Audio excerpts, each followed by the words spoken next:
पंजाब के हजारों किसान विरोध प्रदर्शन के लिए दिल्ली पहुंचने की कोशिश कर रहे हैं। राज्य के किसान संगठनों ने दिल्ली चलो का आह्वान किया है। ये विरोध न्यूनतम समर्थन मूल्य यानी एमएसपी को लेकर है। किसान एमएसपी के साथ ही स्वामीनाथन आयोग की रिपोर्ट लागू करने, लखीमपुर खीरी हादसे पर सख्त कार्रवाई करने जैसी कई अन्य मांगों पर भी अड़े हैं।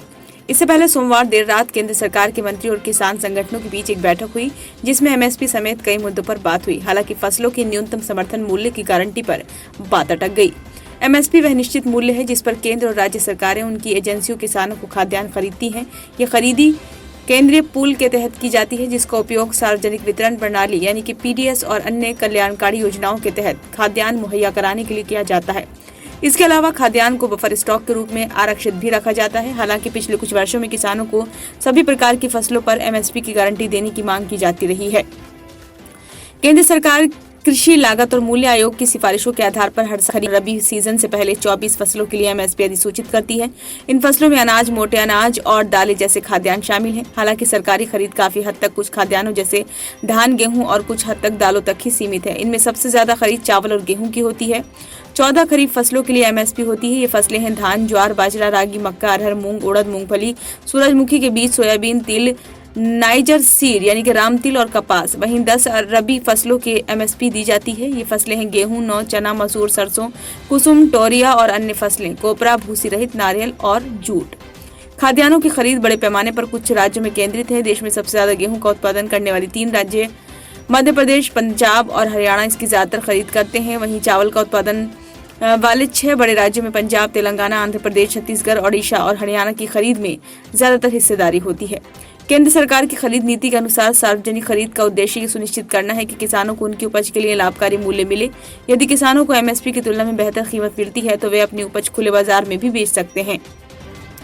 एमएसपी किसानों को सरकार द्वारा खरीदी जाने वाली फसलें उगाने के लिए प्रोत्साहित करता है। चूंकि गेहूं और चावल पीडीएस के तहत प्रदान किए जाने वाले प्रमुख खाद्यान्न हैं, इसलिए इन फसलों की ज्यादा खरीदी होती है। यही कारण है कि फसलों का उत्पादन गेहूं और धान पर ज्यादा केंद्रित हो जाता है और किसानों को दालों जैसी अन्य वस्तुओं का उत्पादन करने के लिए प्रोत्साहन नहीं मिलता है। इसके अलावा इससे जल स्तर पर दबाव पड़ता है, क्योंकि ये फसलें पानी की अधिक खपत करती हैं। कुछ राज्य सरकारों ने किसानों को धान और गेहूं के अलावा अन्य फसलों के उत्पादन को प्रोत्साहित करने के लिए कुछ कदम उठाए हैं। उदाहरण के लिए हरियाणा ने एमएसपी के लिए योजना शुरू की, जिससे किसान मक्का, बाजरा, दालिया, कपास उगा सके। योजना के तहत विविध फसलों की उपज को राज्य सरकार एमएसपी पर खरीदती है। हरियाणा के अलावा मध्य प्रदेश ने चावल, गेहूं और गन्ने के अलावा कुछ अन्य फसलों में किसानों को एमएसपी देने की शुरुआत की है। पंजाब से दिल्ली कूच कर रहे प्रदर्शनकारी किसानों की मांग है कि केंद्र न्यूनतम समर्थन मूल्य या एमएसपी की गारंटी वाला कानून लाए। दिल्ली कूच से पहले 12 फरवरी को किसानों और केंद्रीय मंत्रियों के बीच बैठक हुई, लेकिन इसमें एमएसपी जैसी मांगों पर सहमति नहीं बन पाई। किसान नेता सरवन सिंह बंधेड़ ने कहा कि उनकी मुख्य 3 मांगे एमएसपी की गारंटी, किसानों के कर्ज माफ करने और 60 से अधिक उम्र के किसानों को पेंशन देने पर सहमति नहीं बन सकी।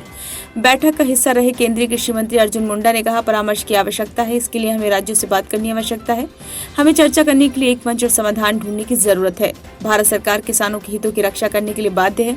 जनता को परेशानी में नहीं डालना चाहिए। किसान यूनियन को इसे समझना चाहिए।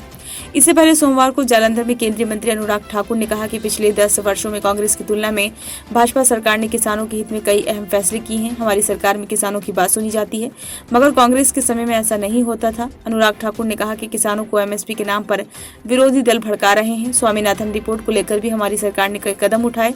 कांग्रेस ने अपने कार्यकाल में कुछ नहीं किया। कांग्रेस सरकार के मुकाबले हमने किसानों से दोगुनी से ज्यादा खरीद की और दाम भी ज्यादा दिए।